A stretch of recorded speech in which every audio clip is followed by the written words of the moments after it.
26,000 की कुर्बानी और आप कह रहे हैं दे दी हमें आजादी, बिना खड़क बिना ढाल, तुम्हारा मैं मुंह तोड़ दूं।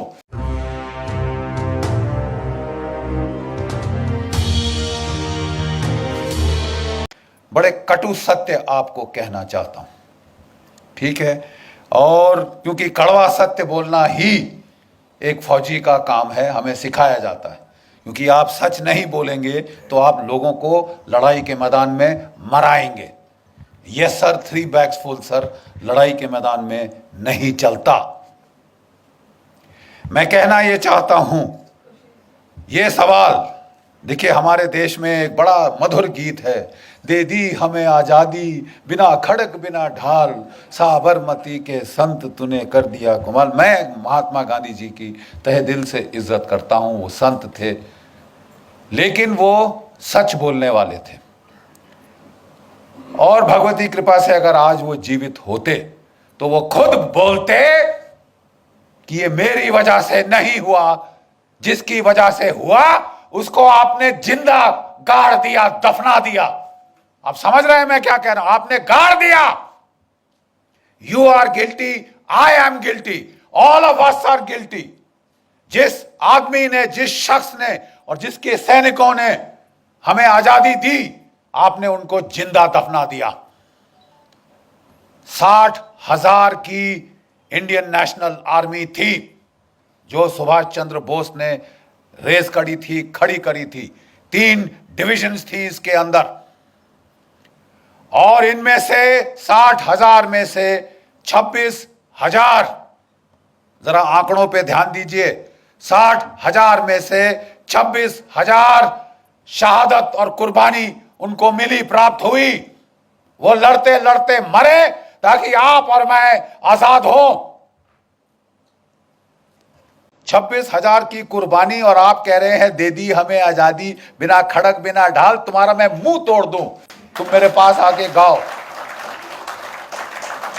नहीं साहब, आपको हक क्या है?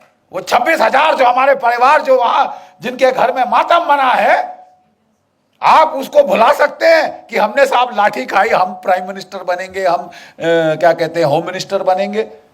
अरे लाठी तो मेरी भैंस भी खाती है साहब, मेरे गांव में वहां लाठियां पड़ती हैं। अब उसको कल हम हर भैंस को यहां बिठाएंगे क्या? भैंसासुर बनाएंगे किसी को? देखिए साहब, ये दुख की बात ये है। बोले साहब, बख्शी साहब, गड़े मुर्दे क्यों उखाड़ रहे हो? आज की बात करो ना। Where you are going depends a lot on where you came from. आप कहां जा रहे हैं, हम कहां जा रहे हैं, बहुत हद तक मुनस्सर है हम कहां से आ रहे हैं साहब। किस मोड़ से हमने ये गांव का राह पकड़ी, ठीक है। और इसके लिए अपने अतीत को याद करना जरूरी है, क्योंकि हमारे अतीत में छुपा हुआ एक बहुत बड़ा धोखा है, एक बहुत बड़ा धोखा है। पहले हमें कहा जाता था साहब, आप कहते हैं कि बोस ने आजादी दिलवाई, क्या प्रूफ है आपके पास? तो रंजन बोरा की जो हिस्टोरिकल जर्नल ऑफ इंडिया के अंदर एक आर्टिकल है जिसमें इसको साइट किया गया है। मजूमदार की एक किताब है जिसमें इंटरव्यू साइट किया है कि साहब ये Clement Attlee, lord Clement Attlee, prime minister of England 1945, अगस्त 1945, 1950, जिसके समय ये ट्रांसफर ऑफ पावर हुआ। मैं आजादी नहीं बोल रहा, हैव यू गॉट मी? मैं आजादी नहीं कह रहा साहब। जिसके सामने ये, जिसके समय में, जिसके कार्यकाल में ये ट्रांसफर ऑफ पावर हुआ, उसने खुद बात करी जस्टिस पीबी चक्रवर्ती से, ठीक है। और उसने कहा, जो सुब्रमण्यम स्वामी जी ने आपको अभी सुनाया, कि साहब आपने भारत क्यों छोड़ा? 1942 की क्विट इंडिया मूवमेंट, अंग्रेजों भारत छोड़ो आंदोलन तो फेल हो चुका था। 45 में आप विश्व युद्ध जीत चुके थे। आप तो 30 मार कहां थे उस वक्त? आप साहब इतनी जल्दी उड़नछू क्यों है? उसने बोला 3 शब्द, Indian national army, Subhash Chandra Bose. 3 शब्द। लेकिन वो भी देखिए साहब, शातिर, लीगल दिमाग, उन्होंने वहां नहीं छोड़ी बात। नहीं तो फिर साहब मुझे ये बताइए कि महात्मा गांधी की freedom, non violent freedom struggle का आपके जाने पे क्या इंपैक्ट था? वो कहते हैं, and I quote, at least face twisted into a sarcastic smile. as he spat out the words MINIMAL, minimal. ये कौन कह रहा है साहब? जिसने ये फैसला लिया, जिसने ये हस्ताक्षर किए। उससे बड़ा कोई चश्मदीन गवाह आप ढूंढ सकते हैं तो बता दीजिए। लेकिन हमें बोला गया साहब नहीं नहीं नहीं नहीं नहीं बख्शी साहब, if you are a historical scholar how can you, ये तो टर्शियरी एविडेंस है। किसी ने किसी को कहते सुना, उसने रिकॉर्ड किया, उसने आर्टिकल में लिखा, आप उसको ला रहे साहब, this is not primary source. तो लेडीज एंड जेंटलमैन, देवी और सज्जनों, मैं कहना चाहता हूं कि पिछले कुछ दिनों से हमारा INA trust, Netaji Subhash Chandra Bose INA trust और हमारे कुछ सहयोगी, खासकर डॉक्टर कल्याण कुमार डे, किसी दिन हम लोग इस शख्स का इज्जत से नाम लेंगे। इन्होंने जाके लंदन में ट्रांसफर ऑफ पावर आर्काइव्स में कई सालों का रिसर्च किया। इन्होंने उसको लाके एक छोटा सा मोनोग्राफ बनाया और मेरे पास बेचारे लेके आए। ये अमेरिका में रहते हैं, वहां काम करते हैं, डॉक्टर कल्याण कुमार डे। बोले जनरल साहब जरा ये देखिए। साहब मेरे रोंगटे खड़े हो गए। उन्होंने चिट्ठियां पूरी की पूरी, ही डिड नॉट साइट कि साहब ये डॉक्यूमेंट है, वो पूरी पूरी चिट्ठी रिप्रोड्यूस करती है साहब। और इनकी बुनियाद पे अब मेरी किताब में लाना चाहता हूं, बोस और Gandhi, who made India free. दो टूक शब्दों में साहब हो जाए, फैसला हो जाए। शास्त्रार्थ का हमें शौक है इस देश में, तो जरा साहब एक बारी बैठ के फैसला हो जाए। बोस और Gandhi, who made India free. और अब हम आपको दिखाएंगे जो हमारे पास डॉक्यूमेंट्री एविडेंस है।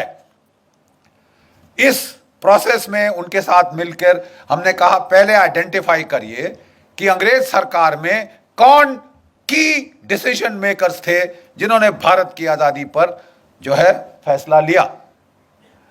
मेरे पास वैसे स्लाइड्स भी है लेकिन मैं जबानी आपको बोल दूंगा, समय नहीं व्यर्थ करूंगा। पहला चश्मदीन गवाह, पहला एक्टर, लॉर्ड क्लेमेंट एटली, जिसकी मैंने बात अभी करी है। ठीक है साहब। लंदन में Pethick Lawrence, secretary of state for India. Simon Cripps, वो क्रिप्स मिशन वाला, वो उस वक्त ट्रेड का सेक्रेटरी था, बट उसने भारत के इसमें बहुत भारी रोल अदा किया है। न्यू दिल्ली में आइए, viceroy, viscount Wavell, field marshal Wavell, जो कि वॉयसरॉय था और पहले इंडियन आर्मी का चीफ था। ये चश्मदीन गवाह, क्रिटिकल डिसीजन मेकर। उसके बाद आई एम जस्ट कमिंग, उसके बाद फील्ड मार्शल लॉकिनले, he became field marshal in this thing. उस वक्त commander in chief, longest serving British Indian army officer, पूरी सर्विस ये ब्रिटिश इंडियन आर्मी की फौज में उसकी थी। दिल्ली में ये दो क्रिटिकल जो थे वो डिसीजन मेकर्स थे। ठीक है साहब। होम सेक्रेटरी मूडी शूडी है वगैरह, ये क्रिटिकल, ये जर्नल थे दो, एक दोनों फील्ड मार्शल, सॉरी दोनों के दोनों फील्ड मार्शल बन गए। Governors of the various states of British India, governor of Bengal, governor of north west frontier province, governor of Punjab. जब नवंबर 1945 में साहब INA की ट्रायल्स के बाद बवाल खड़ा हुआ इस देश में, बवाल। ठीक है साहब। गदर फैल गया, क्राउड्स, लाखों के क्राउड्स कलकत्ता में निकले। गवर्नर वेस्ट बंगाल रिपोर्ट देता है, हमने फायर खोला, भीड़ थोड़ी देर तक वेवर हुई, फिर दोबारा हमले पे आ गई। अपने लाशों को उठा के साइड करके वो फिर हमले पे आ गए। हमने पहली बार भारतवर्ष में देखा है ये होता हुआ। The crowds would not stop, even when fire was open the crowds did not stop. इस तरह का बवाल वहां पे, मरो या मारो की जो ये जो हिंसा की जो लहर फैली थी। ठीक है साहब। उस वक्त के हम आपको इस किताब में पूरे के पूरे जो हैं वो letters from lord Wavell, from viscount the Wavell to the prime minister of England, ठीक है साहब, to his majesty the king, ठीक है साहब, और जो वहां सेक्रेटरी ऑफ स्टेट, उसको जो उन्होंने वहां पे भेजे जो लेटर्स, हम आपको पूरे के पूरे पढ़वाएंगे साहब। और उसके बाद अगर आप मतलब कोई एक गधा है जिसको यह समझ नहीं आएगी कि साहब अंग्रेज गए तो गए क्यों। देखिए साहब, कल्याण डे साहब ने अपनी किताब जो है वो शुरू की है गांधी जी से। 42 में क्विट इंडिया मूवमेंट को उसका नारा लगाया गया। क्या आप जानते हैं कि उस वक्त कांग्रेस वर्किंग कमेटी में आजाद, मौलाना आजाद, नेहरू, इन सब ने कहा था साहब मत करो, अभी अंग्रेज लड़ रहे हैं, अभी उनका साथ दे दो, बाद में वो बड़े खुश होके हमको हमारी भिखारी की टोकरी में, हमारी पिटारे में वो डाल देंगे आजादी एज ए गिफ्ट। तो बोले साहब ये बख्शीश तो वर्ल्ड वॉर 1 के बाद भी हुई थी। 70,000 हमारे भारतीय सैनिक शहीद हुए थे, 11 को विक्टोरिया क्रॉस मिला, परमवीर चक्र के बराबर जो है आज का वहां का उन जमाने का अवार्ड। हम समझते थे कि साहब हमें अब कम से कम डोमिनियन स्टेटस तो मिल जाएगा साहब, होम रूल तो मिल जाएगा साहब। पंजाब जहां से मैक्सिमम आर्मी उस वक्त की गई थी, वहां पे जनरल डायर ने फायर खोला और 1000 मार दे, 1-1.5 हमारे जो है हिंदुस्तानी मार डाले। ये गिफ्ट था ब्रिटिश एम्पायर का, ये ग्रेटिट्यूड था ब्रिटिश एम्पायर का। सुभाष चंद्र बोस ने गांधी जी को बोला था, आप अगर इनकी खैरात पे जीभ लगा के बाहर खड़े रहोगे भिखारी कुत्तों की तरह, तो तुम्हें वही हर्ष होगा जो जलियांवाला बाग में हुआ था। ये मौका है द्वितीय महायुद्ध का, जब जर्मनी और जापान चढ़े हुए हैं इनकी गर्दन पे। आजादी ले सकोगे तो अभी, नहीं तो कभी नहीं। गांधी जी अब तक उनको भी देखिए, बड़ी अजीब बात है, गांधी जी ने निकाला था सुभाष चंद्र बोस को कांग्रेस से, और कोई 2 साल के अंदर उनके मन में परिवर्तन हो चुका था। Please understand this, the views of Gandhi and Bose were now coinciding on the timing of when the freedom struggle should be launched। Gandhi ji अभी भी कह रहे थे कि ये नॉन वायलेंट होनी चाहिए, लेकिन क्विट इंडिया के पहले उन्होंने कहा थोड़ा सा होता है तो होने दो, ठीक है। अंग्रेजों ने पकड़ के सारी कांग्रेस लीडरशिप को, आज की तारीख, आज है वो तारीख 8 अगस्त 1942 जब the quit India movement was launch. उनको पहले से इंटेलिजेंस थी, उनके हजारों तो उनके मुखबिर थे वहां पे। हरामजादगी की कमी है इस देश में, खबर देने वालों की कमी है इस देश में। अरे साहब वो उनको खबर थी, उन्होंने वो लपेटी पूरी कांग्रेस की लीडरशिप, गांधी जी से लेकर जो भी बड़े लीडर थे उठा के जेलों में डाल दिया। 57 गोरी पलटने, please this is not known. 57 white battalions of British troops, Australians, Canadians, New Zealanders, इसको इस्तेमाल किया कि रगड़ दो इनको, कुचल 10 सालों का सर, ये सर उठाने की हिम्मत करिए, चर्चिल ने बोला वहां से, और बोला अगर ये फास्ट पे जाता है मरने दो इसको, हम संभाल लेंगे, let him die, why is he not dead, ये चर्चिल से सवाल आया। बेचारों ने फास्ट किया, सब कुछ किया, उन लोगों ने बोला गांधी जी अब रहने दीजिए, ठीक है, ये अब वो सोल फोर्स का जमाना नहीं। और साहब इनको निकाला गया जेल से 44 के जुलाई के अंदर, 44 की जुलाई में निकाला गया, जबकि जापानी फौज हार चुकी थी। INA वहाँ पे इम्फाल कोहिमा की बैटल पराजय हो चुकी थी। अब इनकी सांस में सांस आई, इन्होंने गांधी जी को निकाला। गांधी जी ने कई सारे इंटरव्यू दिए आने के बाद, जो collected works of Mahatma Gandhi से हमने चैप्टर 1 में प्रोफेसर साहब हमने डाले, वो टूट चुके थे बेचारे। अंग्रेजों ने क्या किया क्या नहीं किया भगवान जाने, जेल के अंदर वो टूट चुके थे इन हेल्थ, इन स्पिरिट। उनको मेडिकल ग्राउंड्स पे बाहर निकाला गया था, ठीक है।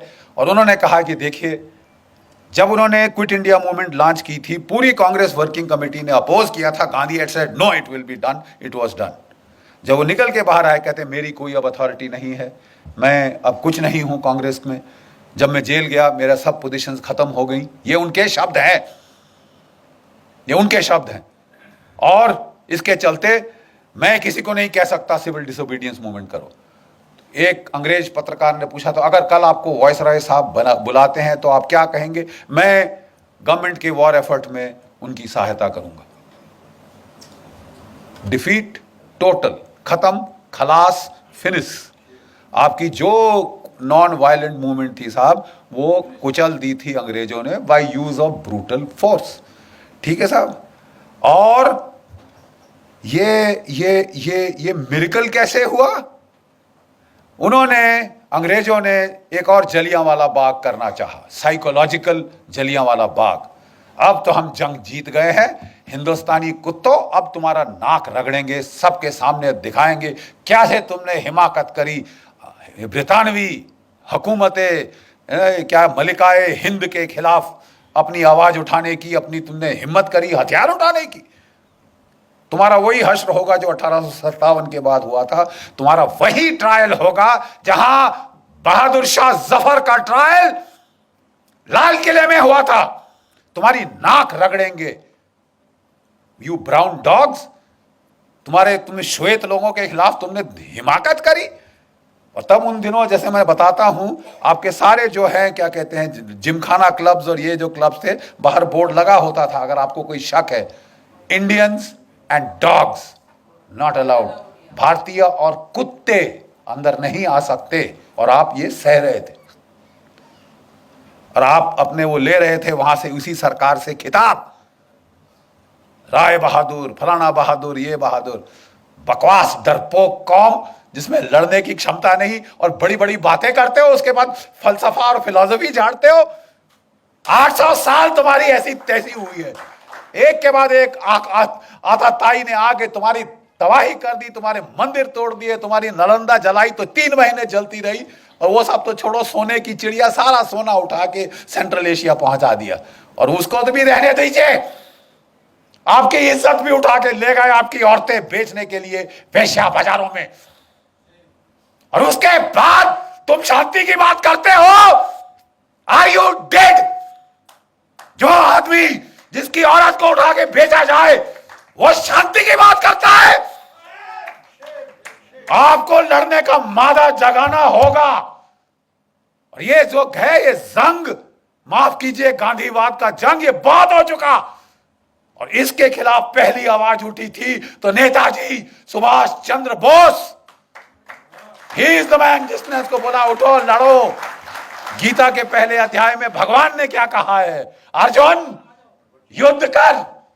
बड़ी बड़ी फिलॉसफी मत झाड़ मेरे को कि साहब अपने भाई को मारूंगा, अपने दादा को मार दूंगा, गुरु को मार दूंगा तो क्या राज्य का फायदा। उन्होंने कहा वो सब ठीक है, लेकिन अगर तू इन्हें नहीं मारेगा अर्जुन, ये तेरे को मार डालेंगे, निर्दयता से तेरी बोटी बोटी काट डालेंगे। समझ गया?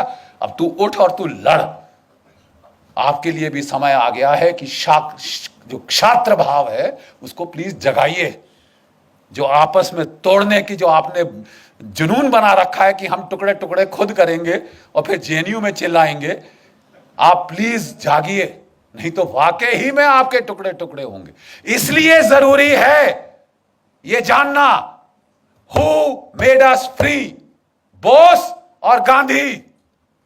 क्योंकि आपका जो nature of the Indian state, post colonial Indian state है, किस किस्म की स्टेट पैदा हुई, depends on who got you free and how.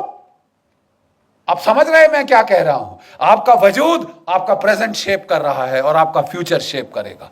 And unless you accept the truth, आप साहब बहुत सफर करेंगे, बहुत सफर करेंगे। और ये आपके सिर पे आ रहा है। कोई भी सरकार आ जाए, हथियार नहीं खरीदे जा सकते इस देश में, क्योंकि गांधीवाद है साहब। और साहब 10 साल से एक संत एंटनी थे, उन्होंने कोई हथियार नहीं खरीदा था। मैं ना मानूं भाई, मेरे कोई धांधली नहीं होनी चाहिए, मेरी धोती सफेद है। अरे साहब आपकी धोती सफेद है तो हम बुरे हैं क्या साहब? आप हमको कफन क्यों चढ़ा रहे हैं? ये हथियार चाहिए। 30 साल से बोफर गन के बाद कोई तोप नहीं आई। मिग 21 जहाज 1960 की दशक के हैं, आसमान से टपक रहे हैं। रफाल नहीं आया, एलसीए नहीं आया, पत्थर मार के लड़ेंगे हम। नहीं साहब, कोई धांधली नहीं होगी। जो भी डील करी उन्होंने, उसमें अब बड़े बड़े बिच्छू के डंक निकल के आ रहे हैं साहब ऐसे पीछे। आपने अगस्ता वेस्टलैंड, बाकी हथियार 30 साल ना आए कोई बात नहीं साहब। जो वीवीआईपी हेलीकॉप्टर है वो तो फट से आएगा। और दुनिया का जो महंगा से महंगा हेलीकॉप्टर है, जो अमेरिका के प्रेसिडेंट ने बोला साहब मेरे लिए बहुत महंगा है, वो हम लेंगे। और एक नहीं लेंगे साहब, 12 चाहिए हमको। और वो फट से ऐसे आए, 5 साल में आ गए। और अब लोग जा रहे हैं सलाख के पीछे। किसी को तो भेजो, किसी को तो भेजो, ताकि ये सिलसिला तो बंद हो। साहब मैं कहना ये चाहता हूं कि आपका वजूद, आपका माहौल बिगाड़ा गया। आज़ादी दिलाई नेताजी ने, उसके हमारे पास डॉक्यूमेंट्री एविडेंस है। और हम इस देश की जनता के सामने अब वो रखने वाले हैं। हम आपको चिट्ठियां पढ़वा देंगे। और कोई हिस्टोरियन को कोई शक है तो साहब हम आपको चिट्ठियां आपके साथ बैठ के पेन के साथ अंडरलाइन करके देंगे, साहब ये जरा पढ़ लीजिए, इसका मतलब क्या है। अंग्रेजी शायद दो दो दो मतलब आप निकाल सकते होंगे।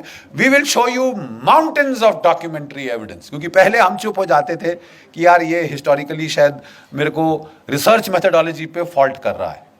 मैं कहना चाहता हूं कि अब हमारे पास सारी किताब की किताब पोथियां हैं डॉक्यूमेंट्स की, documentary evidence, first person primary evidence.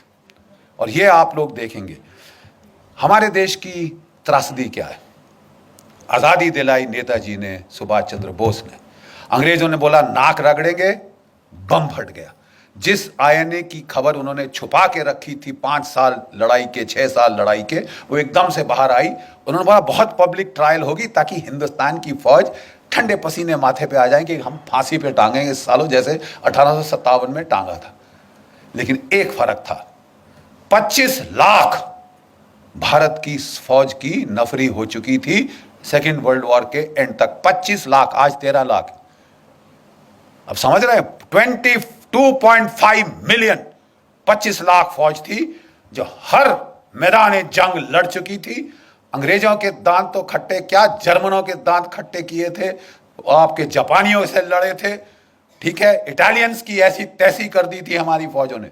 और लड़ाई के आखिर तक अंग्रेज जर्नल अपने नीचे ब्रिटिश डिविजन्स नहीं, ब्रिटिश यूनिट्स नहीं, इंडियन यूनिट चाहते थे। बोलते साहब इनके खाने पे आधा खर्चा होता है, लड़ते दुगना है, लड़ते दुगना है। ये एक भारत एक महान विश्व शक्ति के रूप में उभर सकता था। प्लीज ध्यान से सुनिए जो मैं कह रहा हूं।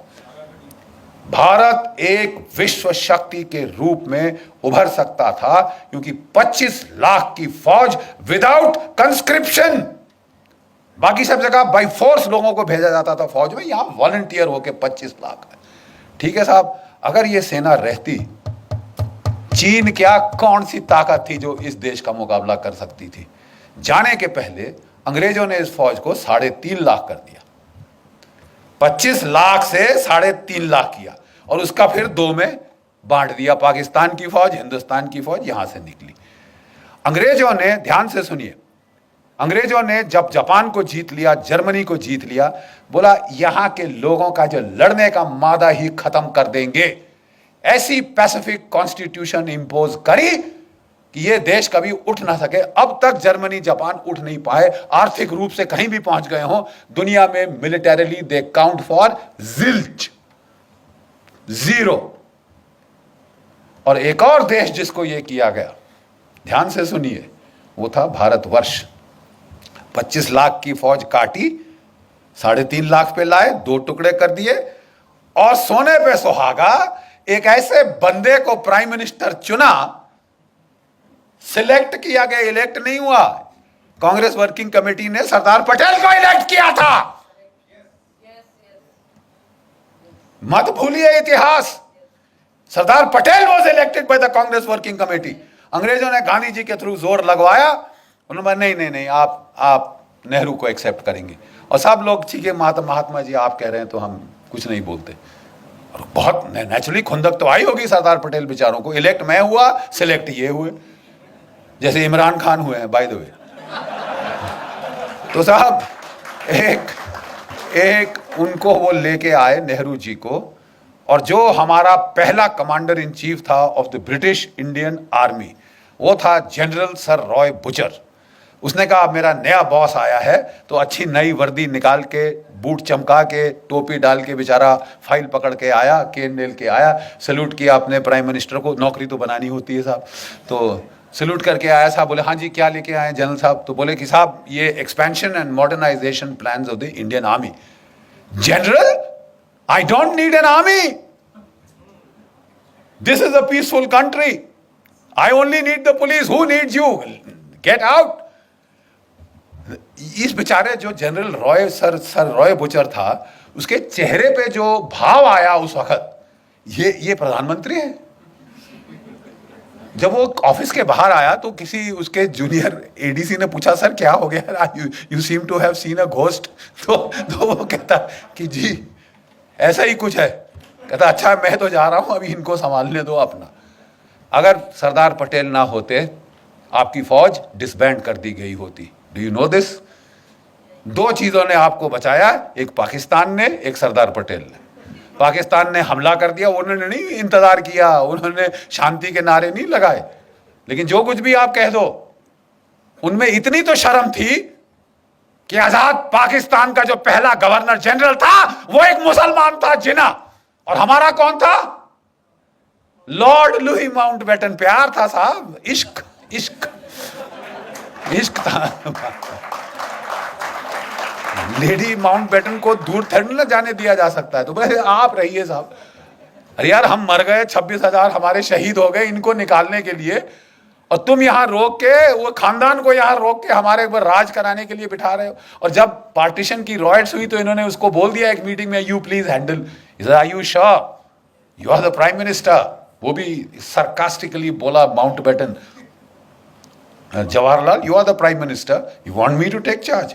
नहीं नहीं जी, हमारी तो यार ये तो हाल है। ऐसी आप पे सरकार थोपी गई जो हिंदुस्तान का मिलिट्री पोटेंशियल न्यूटर कर दे। अब बिल्कुल यही हुआ। अगर पाकिस्तान ना होता, इन्होंने हमारी फौज की ऐसी तैसी कर देनी थी।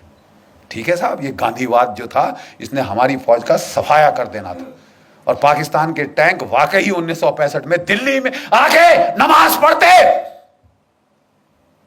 ये इस किस्म की ट्रेचरी हमारे साथ हुई। और एक भगवान का लाख शुक्र है पाकिस्तान का, जिसने हमको लड़ना सिखाया, मार लगाता रहा जब तक कि लड़ने को राजी नहीं हुए अपनी जान बचाने के लिए ही। और दूसरा, एक चीन की पीपल्स लिबरेशन आर्मी, 1962 में उन्होंने ऐसी करारी लात मारी कि ये नेहरू परिवार का जो उस वक्त हाल था, कभी अमेरिका को अपनी ट्रूप्स भेजो, अपने जहाज भेजो, बोलिए आपकी एयरफोर्स कहां है? आपने लगाई? तुम्हारे पास इतनी बड़ी एयरफोर्स है, तुमने लगाई? 1962 में नहीं लगाई साहब, बिठा के रखा। और आप अमेरिकी एयरफोर्स मान रहे हो, रॉयल एयरफोर्स मान रहे हो, मतलब इट वॉज तमाशा।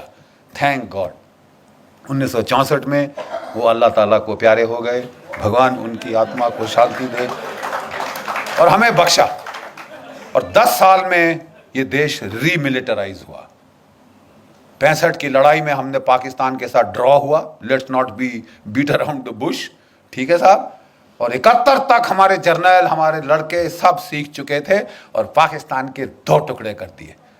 चंद्रगुप्त मौर्य की विजय के बाद अगर पहली बड़ी विजय हुई है तो वो 1971 में हुई।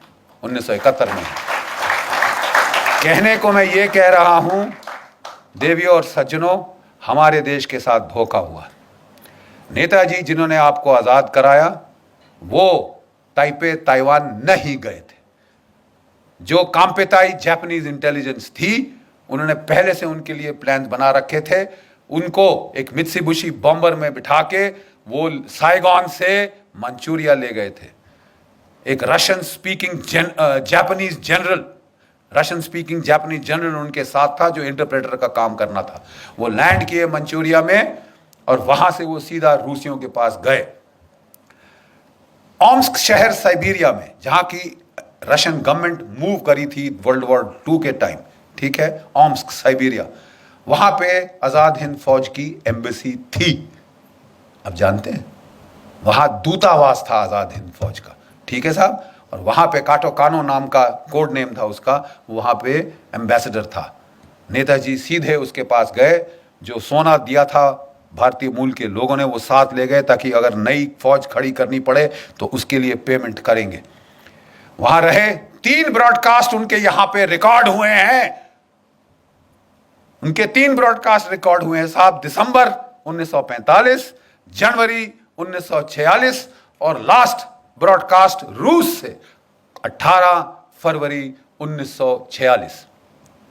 उसके बाद तब तक अंग्रेजों को बिल्कुल क्लियर पता चल गया था। अब तो रेडियो ब्रॉडकास्ट भी थे, एविडेंस लेके पहुंच गए स्टालिन के पास कि साहब ये तो हिटलर का साथ दिया इसने, तुम्हारा जानी दुश्मन, इसका कुछ करो। वो जॉर्जिन है ऐसा। अब वो था खुंदकी, सीधा लेज़नविस्की प्रिजन, सेल नंबर 45, साइबेरिया। यहां होम मिनिस्टर, होम सेक्रेटरी जो था मूडी अंग्रेजों का, वो लिखता है, let him be where he is, ये लिखित है, मैं मुंह से नहीं कह रहा साहब। इट्स नॉट आपने मेरे को बताया, मैंने मेरी मम्मी को बताया, मम्मी ने मेरे पोते को बताया। Direct written recorded evidence. Let him be where he is. Hindustan में कोई जेल नहीं जो उसे रोक सके। हिंदुस्तान में पुष्पिंदर कोई जेल नहीं जो उनको रोक सकती थी अंदर। ठीक है साहब। और वहां पे उन्होंने सिर्फ एक चीज मांगी जो मेरी रिसर्च अभी तक मुझे बताती है, वी वांट टू इंटेरोगेट। हम नेताजी को इंटेरोगेट करना चाहते हैं। आप इंटेरोगेशन का मतलब जानते हैं? नहीं जानते तो यहां फौजियों से पूछिए, पूछिए इनसे इंटेरोगेशन का क्या मतलब होता है। लेडीज एंड जेंटलमैन, कटु सत्य यह है कि उनको टॉर्चर करके मारा गया। और जो ये कहानी थी प्लेन क्रैश की, जो जापानियों ने छोड़ी थी डिसेप्शन के तौर पे ताकि अंग्रेज उनके पीछा ना करें, उसको अंग्रेजों ने उठाया। भाई जो मर चुका है वो चीख थोड़ी ना मारेगा। और आप और मैं, हम हाथ पे हाथ धर के बैठे रहे।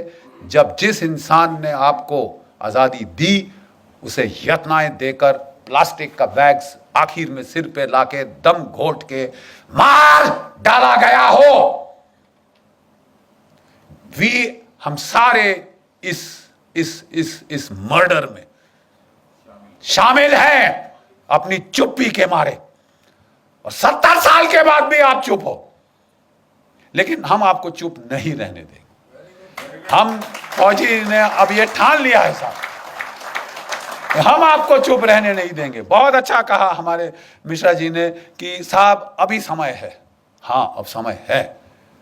14 अक्टूबर इस साल हम तमाम स्टेट कैपिटल्स में हमारी जो वेटरन्स इंडिया है, हमारी जो नेताजी सुभाष चंद्र बोस INA ट्रस्ट है, आपकी कर्नल साहब की जो ऑर्गेनाइजेशन है हमारी, हम लोग एकजुट होकर मिलकर, अलग अलग करेंगे तो बारिश जैसे कोई असर नहीं होगा। इकट्ठे बनोगे तो जलप्रपात बनेगा जो फाड़ देगा डैम की दीवार को भी। हम लोग सारे स्टेट कैपिटल्स में चलो दिल्ली का नारा लगा के वहां से लोग ला रहे हैं दिल्ली। सारी स्टेट कैपिटल्स में कोई संगठन की जरूरत नहीं है आपके। हम सिर्फ चाहते हैं, जैसे कर्नल साहब बहुत अच्छी तरह से बोलते हैं, अगर आप जय हिंद बोलने को तैयार हो आप जुड़ जाओ। तुम फौजी हो, तुम नहीं हो, तुम सिविलियन हो, तुम कुछ भी हो, आप हमारे सैनिक हैं। जो जय हिंद बोलने को तैयार है वो आ जाए। जहां भी हो 10, 15, 20 इकट्ठे करो जिस भी शहर में। लेकिन 14 अक्टूबर को पहला चलो दिल्ली अभियान शुरू होगा। और 21 अक्टूबर को, जो कि नेताजी आजाद हिंद फौज की 75वीं वर्षगांठ है, एस्टैब्लिशमेंट ऑफ हुकूमत अर्जी आजाद हिंद सिंगापुर में 1943 में नेताजी ने आजाद हिंद सरकार की गठन करी थी, अपने नोट्स दिए थे, अपनी स्टैंप्स दी थी और ब्रिटेन और अमेरिका पे वॉर डिक्लेयर किया था। और इसके चलते ही ये INA के सिपाही बचे, इन्हें कोई फांसी नहीं टांग सका। साहब हमको तो there was a declaration of war, I am legally entitled to fight. ये ओथ शोध छोड़ो। अब साहब हमें बताया जा रहा है, हमने बोला साहब प्लीज, 4 साल से मैं लगा हूं, गवाह हैं ब्रिगेडियर चिकारा साहब, 4 साल से मैं लगा हूं, कभी आर्मी चीफ, कभी रक्षा मंत्री, कभी ये कभी वो, कि भाई जो बेचारे बचे खुचे हमारे आजाद हिंद फौज के सेनानी हैं, रिपब्लिक डे पे आप उनको, जो परमवीर चक्र के विजेता आते हैं जीपों पे, हमारे इन वृद्ध सेनानियों योद्धाओं को ला नहीं सकते, उनकी आंखें गीली हो जाएंगी। अब ये नहीं कर सकते, अब ये नहीं कर सकते। आप, हमने बोला कि तुम उनको पैसा दो, मरा तुम अपना पैसा लेकर, shove it up where the sun don't shine, फौजी भाषा के अंदर। लेकिन इनको इज्जत देने में तुम्हारा कुछ जेब से जाता है। आप उनको नहीं ला सकते राजपथ पे, क्यों? और नहीं तो क्यों? किसका डर है? अंग्रेज सरकार नाराज हो जाएगी तुमसे। कि हमको किसी ने एक आर्गुमेंट दिया, अरे साहब इन्होंने तो गद्दारी करी थी। क्या क्या क्या क्या? किससे? आप कहना चाहते हैं कि इन्होंने अपनी ओथ वायलेट करी साहब, जो इन्होंने ब्रितानवी सरकार, हुकूमत ब्रिटानिया, क्वीन एलिजाबेथ और किंग जॉर्ज II के नाम पे ली थी। जब मेरा देश है तो किंग जॉर्ज II कौन होता है? मेरा देश के लिए मैं लड़ूंगा, मैं किसी का भाड़े का पिट्ठू नहीं हूं कि मैं अंग्रेज सरकार के लिए अपनी ओथ पे मैं कायम रहूंगा। अगर मेरे देश का सवाल है, भाड़ में गई तेरी ओथ, मैं ये लेके ऐसे पांव से कुचलता हूं अभी लिखी तेरी ओथ। आप कह रहे हो कि 70 साल आजादी के बाद 71वें साल में तुम INA के वेटरन्स को रिपब्लिक डे परेड पे नहीं ला सकते। चलिए साहब, यही बात रही। हम साहब रहे बेवकूफ आम हिंदुस्तानी, बड़े बड़े शातिर दिमाग सारे हमारी सरकारों में बैठे हैं, और वो हमें कह रहे हैं तुम बेवकूफ हो। हाँ साहब, हम बेवकूफ हैं, but we are emotional bloody fools. और हम देखेंगे कि आप लाओगे। You will get the INA veterans on parade, otherwise Dr. Subramaniam Swamy and I, we will take you to court. आपको सिर्फ कोर्ट की भाषा समझ आती है। और उसके पहले हमारी आपसे हाथ जोड़कर विनती है, आप एक हैं यहां, आपके परिवारजन 10, 15, 12 बड़े बड़े परिवार हैं भारतवर्ष में, आप प्लीज सबको लेके आइए। 21 अक्टूबर को हमने सरकार से मांग करी है कि सरकार एक फंक्शन करे, या प्रधानमंत्री जी या राष्ट्रपति जी तिरंगे झंडे को लहराएं on the 75th anniversary of हुकूमत आजाद हिंद फॉर्मेशन। लेकिन अगर कुछ नहीं हुआ तो आप समझते हैं कि ये खाली चला जाएगा? जी नहीं, हम करेंगे, हम याद करेंगे। We will not forget and we will not forgive. हम भूलेंगे नहीं और हम कभी माफ नहीं करेंगे। जो गद्दारी तुमने करी है, जिसे तुम छुपा रहे हो, क्योंकि कितने सारे नौकरशाहों का, कितने सारे इंटेलिजेंस ब्यूरोज के चीफ का नाम आज कीचड़ में होगा अगर असलियत आ जाए सामने। आप छुपा रहे हो, लेकिन आप हमेशा के लिए नहीं छुपा सकते। जितना ज्यादा छुपाओगे, ये अंदर राक्षस तुम्हारी पेट में बढ़ेगा और ये फूट के बाहर निकलेगा। और जनता का जब समुदाय यहां आ जाएगा, the voice of the people is the voice of God. आपकी जन साधारण की आवाज भगवान की आवाज। अब प्लीज एकत्रित होइए और 21 अक्टूबर को अगर सरकार कुछ नहीं करती, इंडिया गेट पे हम इकट्ठे हो रहे हैं। अच्छे खुले मैदान हैं, जितने मर्जी आप चाहते हैं आप वहां ला सकते हैं। आइए हमारे साथ जुड़ जाइए और जरा अपनी आवाज उठाइए। आप today you are empowered by the net. आपकी आवाज सिर्फ आपके घर के 4 दीवारी तक नहीं रहेगी। जरा नेट के बटन दबाइए और इस आवाज को, इस चीख को आप प्लीज पूरे देश, पूरे भारतवर्ष में फैला दीजिए। आखिरी में मैं सिपाही हूं और एक सिपाही की तरह अंत करना चाहूंगा। Pushpinder, sorry for taking your time, but जब भी हमारी पलटनें हमले के लिए जाती थी तो वो जोर से एक बार पलटन का जंगी नारा दहाड़ती थी, और दहाड़ इतनी जोर से कि पहाड़ से पत्थर मैंने गिरते देखे हैं कारगिल की ऊंचाइयों से, और दुश्मन के दिल दहल जाते हैं, क्योंकि इस दहाड़ का मतलब है हम आ रहे हैं सालो, we are coming to get you. आप लोग मेरी पलटन की याद ताज़ा कर देंगे मेरे साथ, इस बुड्ढे के साथ। आइए मेरे साथ जरा देखें, इस बुड्ढे में ज़्यादा जोश है या आप में? जय हिंद, जय हिंद, थैंक यू।